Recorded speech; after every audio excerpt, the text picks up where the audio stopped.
gaalkacyo waa magaalada xarunta u ah gobolka Mudug. Juqraafi ahaan waxay dhacdaa waqooyiga bartamaha Soomaaliya. Badka dhulka ay ku fadhido waxa lagu qiyaasaa 30 kiiloomitir oo isku weer ah.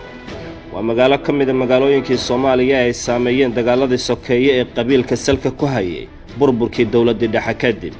Iminka gaalkacyo waa magaalo heshiis lagu yahay wada deganaanshaheeda ayna ka wada taliyaan maamulada Puntland iyo Galmudug kuwaasoo hadda uu ka dhaxeeyo xiriir iskaashi oo dhanka amniga. barnaamijkeena taxanaha afmeer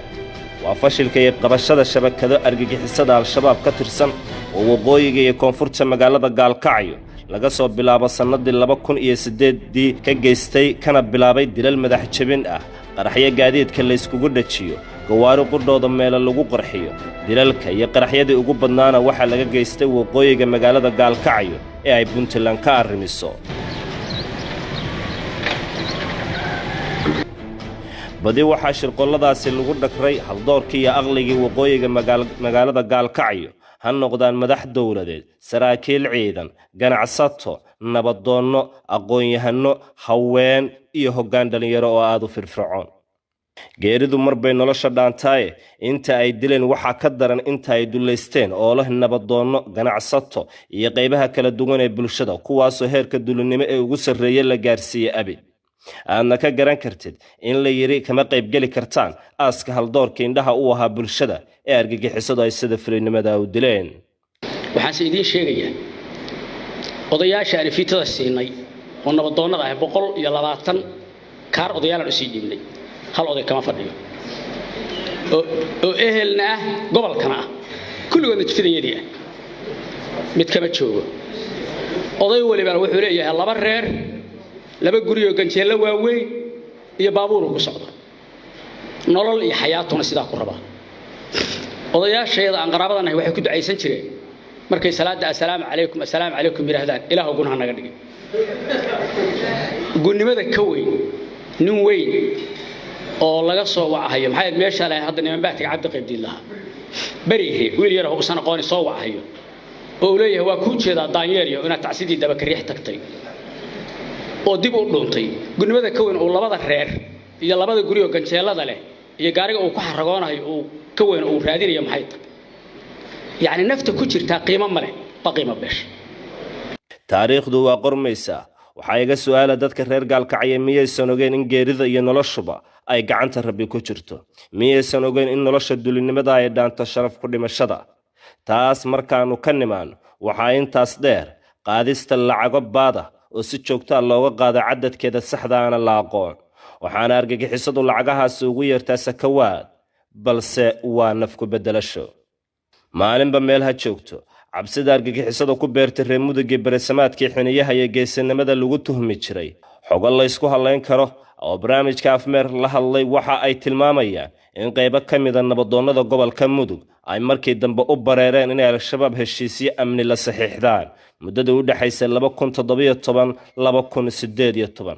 dhammaan heshiisyadaasi waxay salka ku hayeen in argagixisada al-shabaab ay la shaqeeyaan, awaamiirtooda qaataan, u duleysnaadaan, cabsina ay ku noolaadaan. ku dhawaad 300 oo qof ayaa magaalada gaalkacyo lagu dilay intii u dhaxaysay 2008-2021 sida ay afmeer u sheegeen saraakiil ka tirsan laanta dib-u-baarista booliska ee CID-da kuwaasoo lagu dilay qaraxyo aan loo abayeelin oo ugu xasuus darnaa qaraxii ka dhacay xero dayax 21 Agost 2016.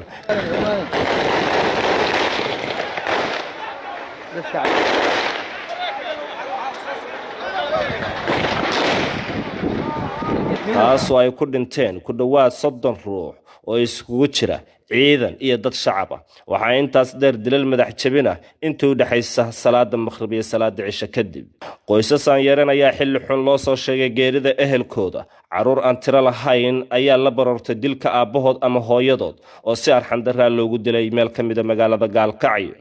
murugada iyo ciilka la baday shacabka magaalada gaalkacyo ma aha afmeer wax lagu soo goobi karo.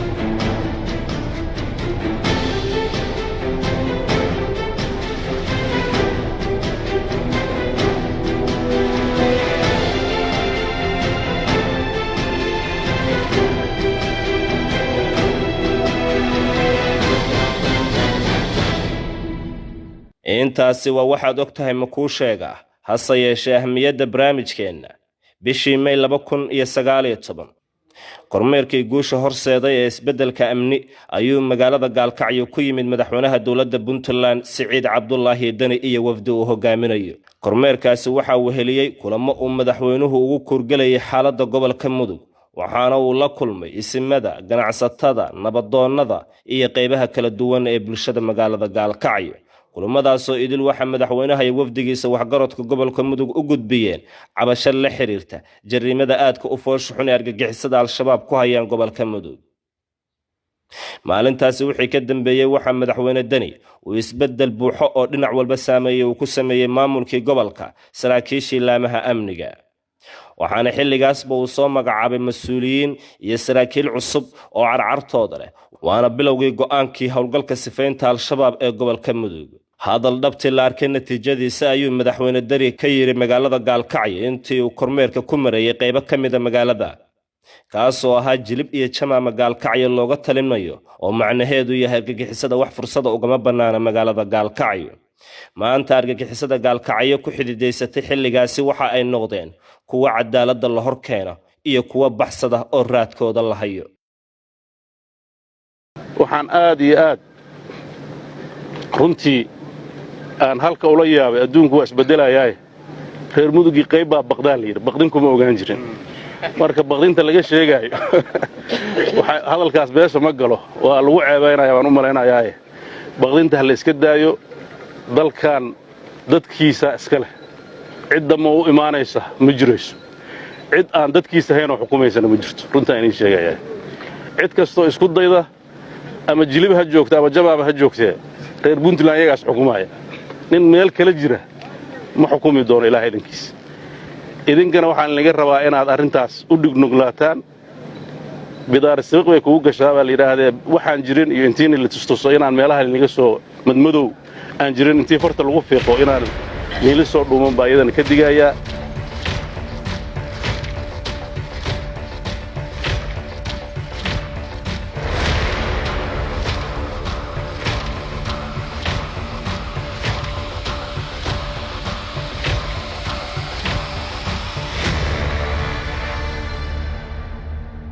sida ay iskugu xirnaayeen argagixisadii gumaadda bulshada magaalada Gaalkacyo, tirada shabakadihii Gaalkacyo ka howlgalayay ee ka tirsanaa argagixisada al-shabaab, shirqooladii iyo dhagartii ay dadka ku leyn jireen, waxyaabaha u fududeyn jiray inay saldhigyo waaweyn ka dhigtaan magaalada Gaalkacyo, dadkii ay dileen intii iyagu afmeer afkooda ay uga sheegeen, dhaqaalihii ay ku qaadan jireen dilalka iyo qaraxyada, sida loo soo qorsheeyay dilalka dadkii ugu magaca dheeraa kuwii ay dileen. qaraxyadii ka dhacay magaalada Gaalkacyo labadeeda dhinac waa koonfurta iyo waqooyiga iyo sidii loo soo agaasimay. intuba barnaamijka afmeer ayaa mid ugu dul istaagi doona. taxanaha afmeer qaybtiisa koowaad waxaan ku soo qaadan doonaa horjoogihii argagixisada al-shabaab, wakiilka uga ahaa mid ka mid ah shabakadihii ugu horreeyay dilalka madax jabinta ka bilaaba magaalada Gaalkacyo. dilaagii sportiska ahaa Faysal Gujis waa dilaaga aan ku bilaabayno taxanaha afmeer, kaasoo ah ninkii dilalkii ugu badnaa ka geysta magaalada Gaalkacyo. waa sida uu isagu u sheegay taxanaha afmeer. waa 32 sano jir ku dhashay dalka Sacuudiga kuna barbaaray magaalooyinka Muqdisho iyo Gaalkacyo ee Soomaaliya. horaantii 2008 ayuu argagixisada al-shabaab uga biiray magaalada Gaalkacyo, waxaana argagixisada al-shabaab ku soo daray Maxamed Axmed Cali Cawke oo loo garan ogyahay Jerry, oo ah jilaagii lahaa maskaxda iyo hindisaha al-shabaab ay uga howlgalaysa magaalada Gaalkacyo, kaasoo tiir dhexaad u ahaa dilalkii iyo qaraxyadii. yacni waa ninka ugu macnaha badan ilaa hadda shabakadaha la fashiliyay. dilaaga sportiska sheekadiisa aan ku soo noqonne waxa uu isla sanadkii 2008 tababar amniyaadka ee madax jabinta iyo habka tuurista babooyinka loogu diray magaalada Muqdisho, gaar ahaan ceelasha biyaha. waa halkii bilowga u ahayd wadadiisii daadinta dhiigga haldoorka magaalada Gaalkacyo. ficnaan lahayda in maalintaasi uu helo cid la taliso oo wadadaasi ka hor istaagta. magacaygu waxa waa Faysal Axmed Bashiir, magacayga xarakayga waxa waa Gujis. xarakada waxa ugu soo daray Maxamed Axmed Cali Cawke oo loo yaqaano Jerry. way qorna dhalatay halkee ku dhalatay, aqoontaadu maxay dhan tahay, xagee ku warbaaday, maxaa baratay? waxaan bartay waxaan ku barbashay Sacuudiga 1989 kadib waa ka nimid waxaan nimid Muqdisho dagaalkii 4 biloodkii baan ka soo kaxnay Muqdisho oo aan galkacyo imid anoo yar galkacyaan ku barbaaray dugsigayga hoose dhexe waxaan ku qaatay iskoolka ummadda alxamdulillah waqtigaas waxaan ahaa nin aad u da'yar kabacdi waxaan u gudbay iskoolka Yamayska oo aan ku bartay dugsiga sare at that time markaan dugsiga sare aan dhamaystay iskoolka Yamayska Yamayska International School waxaa gacanta igu dhigay Maxamed Axmed Cali Cawke oo i tashkiiliyay sanadkii 2008 wuxuu iga dhaadhiciyay systemka ee dawladdu ay ku shaqeynayso iyo dadkaba inay qaldan yihiin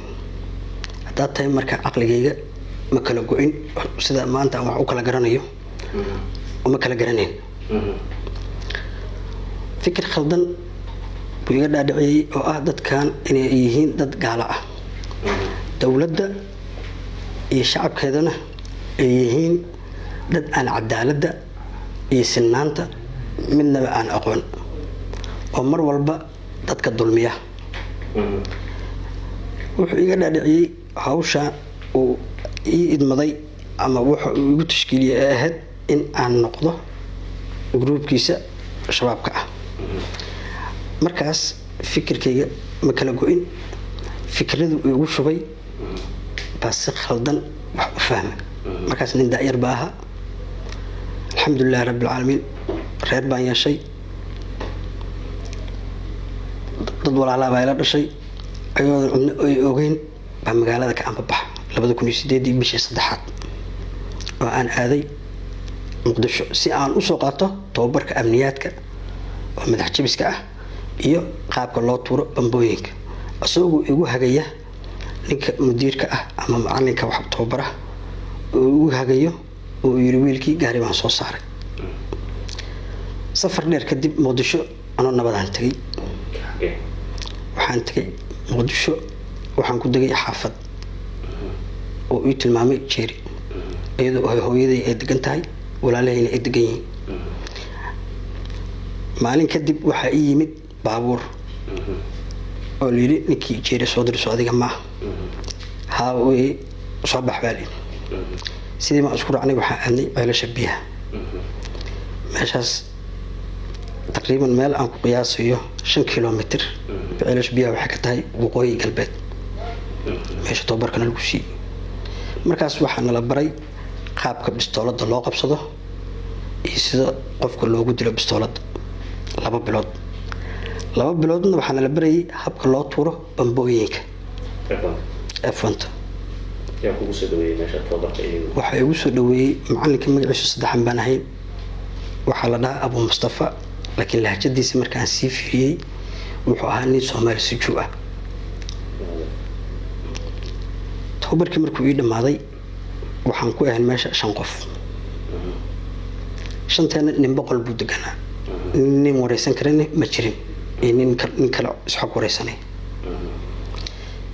وانا لا كلا إلى نجري نوال بقول كيسة وحلو كان يجري تسهيلات وباهية سيدا كتاب القرآن كا ونجلس صدق هذا وقتي ما شاء الله كني مركز كدب مركز توبرك العادة كليه بان كل مجر وقت الصلاة بان كل مجر توبرك كدب مركز توبرك نور ماضي وانا لسوا عم ببحشي أنا شخصي أهانتي إذا فيصل قبل كم مدق بان كتجي قبل كم مدق بالليش عم ببحي سي أنا وقتها محمد أحمد علي عوكة الله يقنع شيري وأمريكا مركز ومركز هرنا الدري أنا عم ببحشي تشكيل أنت إذا لها الحمد لله رب العالمين أنا نبض قبة عن قبل كيوك صلابت مركز توبرك صار لما استي سي أنا وح عن صبرتي aan ugu xog waramo anyhow waxa dhacday inaan ku kulanno masaajidka Ramadaan waa duhur ah maalin sabtiye 6 saac bar waa soo raacnay waxaan fariisanay meheradu asaga ka shaqeynay oo ahayd markii hore meeshu igu tashkiili waraysi kadib waxaan iska waraysanay tababarkii siduu ahaa raggii ku soo dhaweeyeen wax dhiba miyaa la kulantay mid walbana waxaa uga warramay sida saxda ahayd wax dhiba iyo waxa aqalad ah kalama kulmin meeshii igu tashkiiliyey meheradu asagoo ka shaqeynayay inuu lahaa in kale allahu aclam laakiin anigu markaas waxaa iga dhaadhacsaneyd meherada asagoo inuu lahaa tashkiilintu markaas waa yaraa at that time nin yar baa 13 sano ka hor nin yar baa 31 sano hadda 31 baan jira 13 sano hadii laga jiro waxaa soo hareysay 18 jir nin yar baa laakiin markaas qaangaaray laakiin caqligiisa aan si fiican u kala go'in maxaa saxan maxaa khaldan ana fahmin waana markii ay ugu jecel yihiin dadka noocaas oo kale nimanka al-shabaab ah sababtoo ah qof wax fahmaya ma jecla ama qof ka fikirka dheer leh mar walbana waxay jecel yihiin dadka aan waxba fahmin oo da'yarta ah ama teenager inay mar walba tashkiiliyaan dadkoodana ay ka dhaadhiciyaan inay yihiin dad daalimiin ah dawladdu ay tahay dawlad gaala la shaqaysa waxa dhacday fikirkii khaldanaa iyo tashkiilintii inay marba mar kasii dambeysa aan u aamino inay waxaan sax yihiin oo mar walba dawladdu ay tahay dad kuwa dadku tacdiya ah oo cadaalad iyo sinaantoona aan ka shaqayn fikradii markaasna ma haysan qof saaxiib ah ama qof i wacyigeliya oo ilaa waxaan waa khaldan yihiin ku socotid soo laabashadiisii ceelasha biyaha kadib iyo isxog waraysi uu la yeeshay horjoogihiisii ka sarreeyay ee Jerry waxaa madax looga dhigay shabakadii ugu horeysay ee ka howlgasha xaafadaha Israac iyo Hormar halkaas oo ay ka bilaabeen dalalkii madax jibinta ahaa ee ugu horeeyay ee bulshada magaalada Gaalkacyo lagu dhameeyay markii aan ka soo laabtay tababarkii waxaan ugu imid oo meesha iga soo horeeyay 3 nin Ibrahim Sidow Idris Maxamed Afire iyo Sahal Abdullahi Maxamed Jaamac oo aan ku noqday 4 Ibrahim Sidow waxa lagu amray in uu sameeyo unit gooni ah oo ka howlgala garsoor anigana waxa la ii xushay inaan noqdo labada nin oo soo hartay inaan team leader u noqdo kadib 14 bari kadib baan waxaan ku soo daray waxa waa Salmaan Maxamuud Suleymaan jaamac Xubay unit dhameystiran oo ka howlgasha Israac iyo wixii kale howl oo soo baxda oo hadduu amiirkuna amro in aan qabanno ama garsoor ha ahaato ama Israac ha ahaato alxamdulillahi rabbil caalamiin muddo kadib ani waxaa dhacday unitkii in laga dhigo team leader sax ah oo shantaas iga hooseysa aan u noqdo mid ugu horeeya oo hogaamiya waaya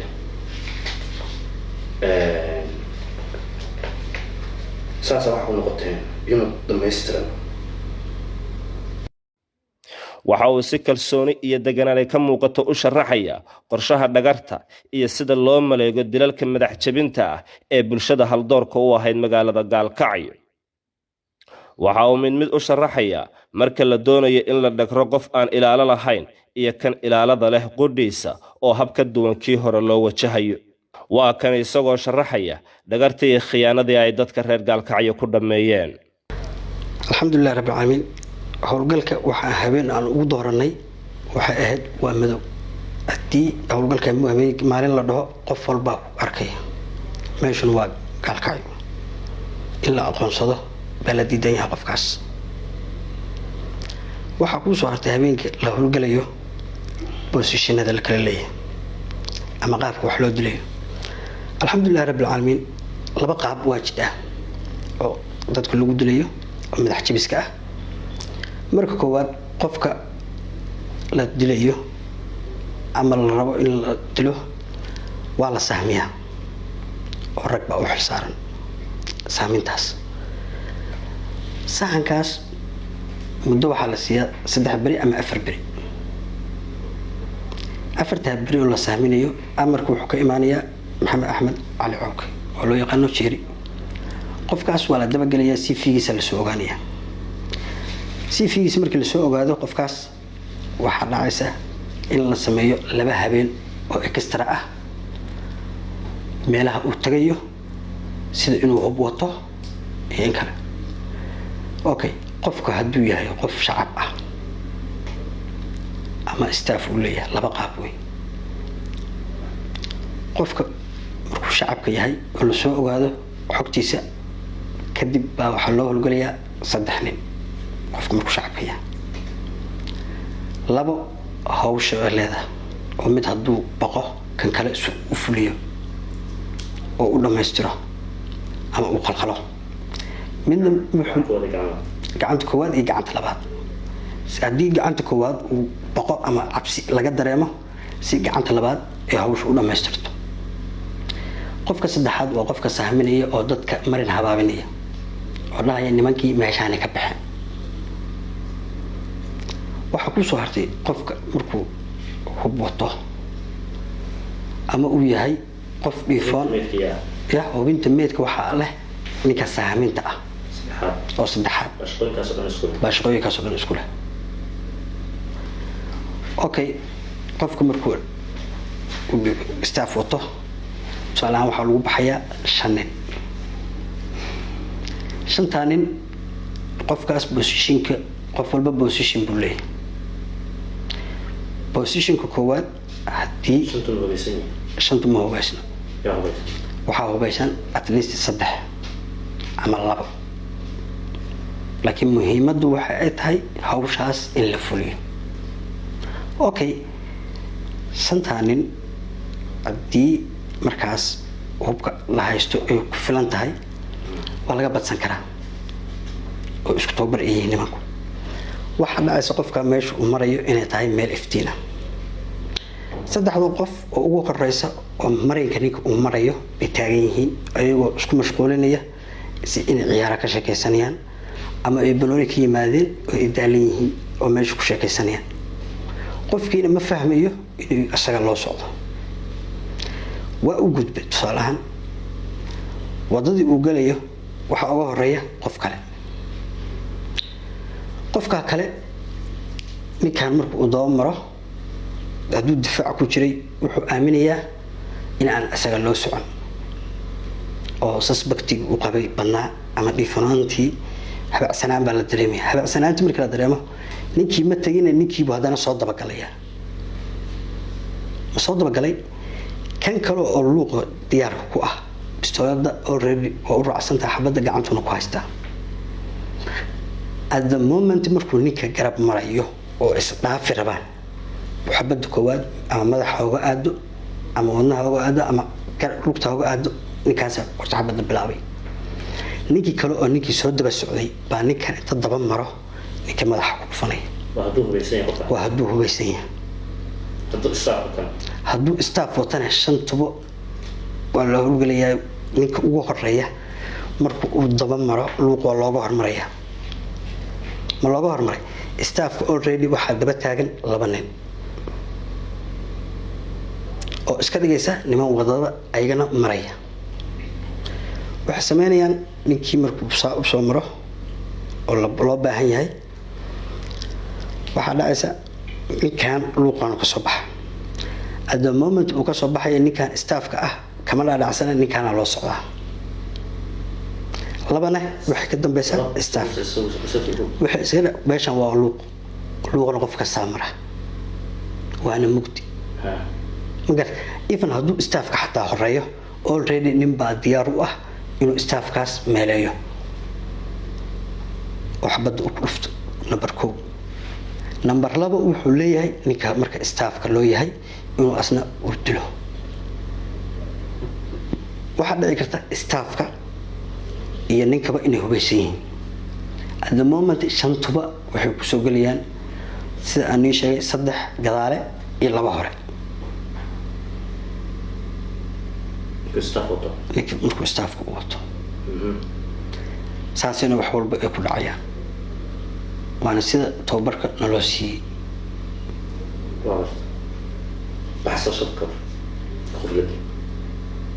baxsashada nin baa u xilsaaran shantaas ah oo dadka marin habaabinaya oo dhahaya nimankii meeshaan kama bixin xaggaan ay ka baxeen kaasna waxa weeye ninka waranlaha ah aan hubka wadaan oo mar walbana heegan u ah shacabka ama markaas dadka kale oo qori haysta marin habaabinaya dhahaya nimanka xaggaan ay ka baxeen luuqaan ay ka baxeen yaa loo raadi ninkaas wax kale uu qaabilsan yahay inuu hubiyo nimankii la dilay inay dhinteen iyo inay nool yihiin inuu hubiyo wuxuu kale uu qaabilsan yahay markii nimankaas ee la dhaho waa dhinteen inuu raaco meydka uu soo ogaado in la soo duugay waana ninka keliya oo xogta rasmiga ah keenaya macdal asaf waxaa dhici karta qofkaas inuu ka badbaado dilkaas oo ilaahay qadarti uu badbaadiso markaasa waxaa la isku dayayaa baleen b oo ah si ninkan lagu soo afjari lahaa waxaa marka qofkii dhaawac noqdo si lagu soo afjari lahaa waxaa la sameynayaa qaab ka duwan waxaa la iska dhigayaa dhalinyaro sports oo xiran maaliyadaha iyo macwiiso oo soo caafimaada qof baa ka soo ogaanaya inuu ninkaas nool yahay iyo in kale wuxuu u qaabilsan yahay oo tiimku u qaabilsan yahay inuu soo indho-indheeyo xaaladda ninka ma ka soo baxay isbitaalka mise kama soo baxin ma dhintay mise waa nool yahay ninkaas ilaa uu taxqiiqa uu keeno howlgal labaad lama galayo marka waxaa dhacda qofkaas inuu biqduuratillaahi uu ka badbaado oo tiisi ajashiisu ay wax ka dhimantaa okay markaas waxaa la diyaarinayaa baleem kale oo shaxdii hore ka duwan oo la isku dayayo ninkaas si lagu soo afjari lahaa haddii aan lahayd in koox kale loo diro iyo kooxdii shaqada qabyada ka noqotay inay dhammaystirato efonta laba waxyaalood waa loo qaataa waxaa loo qaataa midda koowaad raxan reeb raacda reeb baa loo qaataa oo ah meesha howlgalka lagu fuliyey inuusan qof kale usan niga daba imaan ama dadka uusan garan tusaalahaan waxaa laga yaabaa maqribka ka hor inay hawsha ay dhacdo iyadoo loogu talagalay bacdal maqrib inay dhacdo oo isfaham darro xagga ay ka timaado so marka waxaa loogu talagalay marka koowaad maqribkii ballanka ahaa iyo bacdal cisha sida amarka noola siiyey iyo ma waxa cunto barkaan kusoo qaadan waxaa laga yaabaa qofka la diray inuu ka noqoto inuu arrinta dedejiyo isagoo isla waqtigaas isku day inaad meesha ka baxsatid midda labaad oo ah in markaas meel loo socdo ama xarun dowladeed ha ahaato ama meel ay shacbi isugu yimaadaan ha ahaato in ayadana lagu turo oo fisqiga lagu daawado meelaha filmaantii waxaa lagu daawado in lagu tuuro inta markii aan qanimaano qaabka tababarka iyo hawlgallada u samayn jiray adiga gujis maxaa lagu bixiyey gujis waxaa lagu magac daray submarine waagaas waxaa nin fudud oo haddana sports ah dheereeyana saasi magaca ugu baxay gujis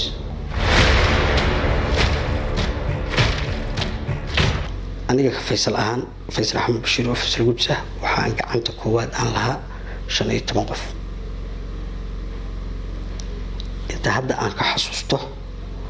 waxaa ugu horeeya